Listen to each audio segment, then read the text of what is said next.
Bonjour tout le monde, aujourd'hui on se retrouve pour une nouvelle vidéo, donc on va démarrer l'année 2025 avec une vidéo d'analyse sur le Bitcoin. Donc ça faisait longtemps que je n'avais pas fait une vidéo datée sur la chaîne, et ça va être l'occasion de voir un peu où on en est actuellement sur Bitcoin. Donc comme d'habitude je vais vous donner mon sentiment de marché, mon sentiment personnel par rapport à Bitcoin, donc les zones que je vise, qui restent toujours les mêmes, celles que je vous ai déjà données depuis des années sur Bitcoin. Moi, je suis toujours la même stratégie, toujours la même courbe parabolique qui relie tous les tops de chaque cycle. Et également, si on se base sur les cycles précédents, on peut avoir une zone, une target en tout cas qu'on peut viser, dans laquelle les probabilités d'avoir un top lors de ce cycle haussier sont très élevées. Donc on va voir tout ça dans la vidéo, mais avant de démarrer la vidéo, dans un premier temps, si t'es pas abonné à la chaîne, je t'invite à t'abonner. Également, si t'es intéressé par le trading des crypto-monnaies, je t'invite à me rejoindre sur les chaînes Billette et Mex, qui sont mes deux exchanges préférés pour trader les cryptos.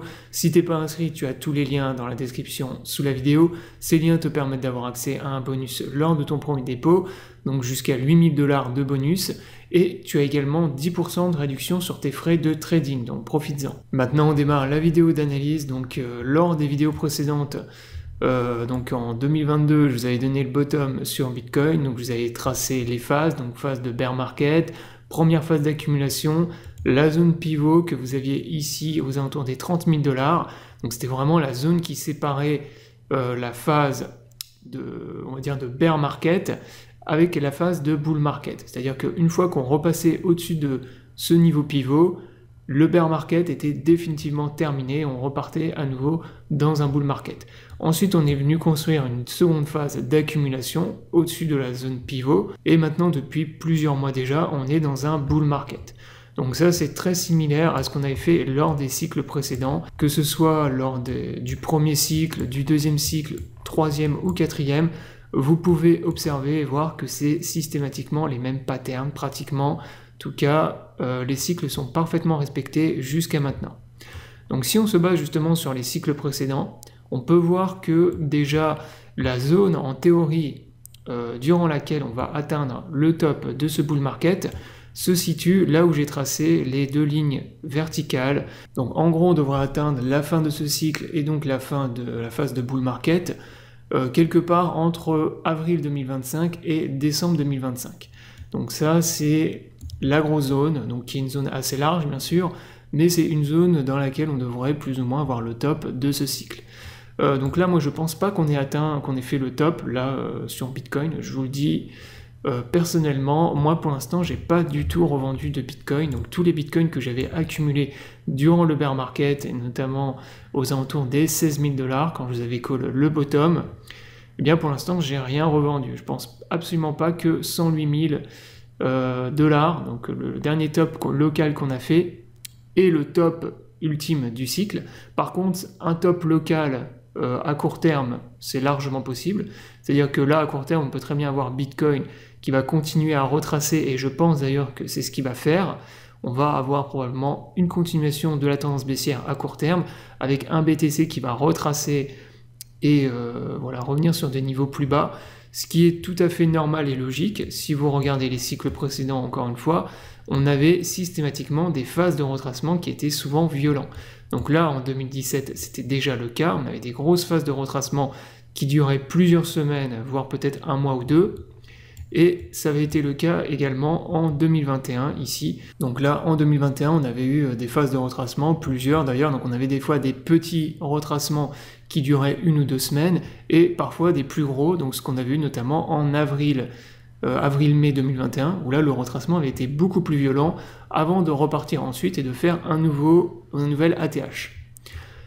Donc là, c'est pas exclu, donc probablement c'est ce qu'on va avoir également, surtout que là, le Bitcoin, suite à l'élection de Donald Trump, en novembre, on est parti dans une forte parabole, il y a eu beaucoup de FOMO, donc là, le fait est qu'on ait un retracement à court terme de l'ordre de 30 ou 40%, personnellement, ça me choquerait absolument pas, et ça remettrait pas en cause la phase de bull market qu'on a pour le moment. Donc ça, c'était concernant la phase de bull market. Donc pour l'instant, moi je maintiens un bull market.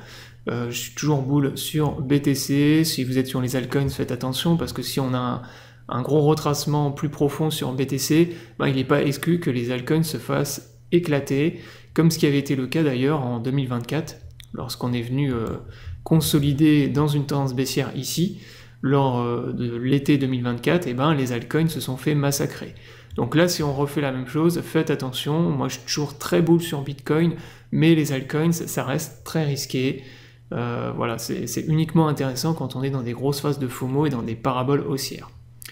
Donc ça, c'est pour la target en termes de timing. Donc moi, je vise entre avril et décembre 2025. Et pour ce qui est du top, donc vraiment le top ultime qu'on pourra atteindre lors de cette phase de bull market, bah moi je suis toujours la même courbe parabolique, donc que je vous ai donné déjà depuis des années, et qui relie le top de tous les ATH, de tous les cycles qu'on a depuis la création du Bitcoin.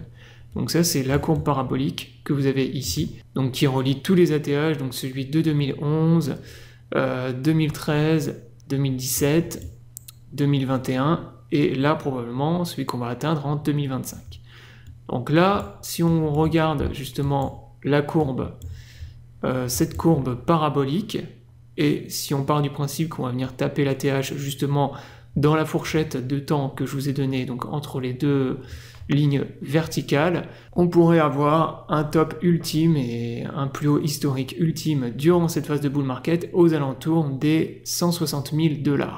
Donc ça c'est la target qu'on devrait atteindre en théorie, donc ça reste bien sûr de la théorie, mais c'est une target qui semble réaliste au vu voilà, de l'élection de Donald Trump, de tous les ETF spot maintenant qu'on a sur Bitcoin qui explosent, même si on n'a pas eu encore un niveau de FOMO similaire à ce qu'on avait eu lors des cycles précédents, on a à nouveau les retails, les gens qui reparlent beaucoup du Bitcoin, et donc moi je ne serais pas étonné qu'on ait un BTC qui vienne taper ces niveaux de prix, donc aux alentours des 160 000, donc précisément entre 150 et 170 000 $. Donc ça c'est la target que je viserai durant ce cycle, sauf si bien sûr je détecte des gros retournements de tendance avant ça, mais si c'est pas le cas, moi je pense que c'est une zone qu'on peut largement atteindre, donc la petite case que j'ai mis ici en violet, donc entre 150 000 et 170 000 $, et quelque part entre avril 2025 et décembre 2025. Voilà, donc la vidéo est terminée, j'espère qu'elle vous aura plu, je vous invite à vous abonner à la chaîne pour ne pas rater les prochaines vidéos, je vous souhaite à tous une bonne journée et à bientôt pour une prochaine vidéo.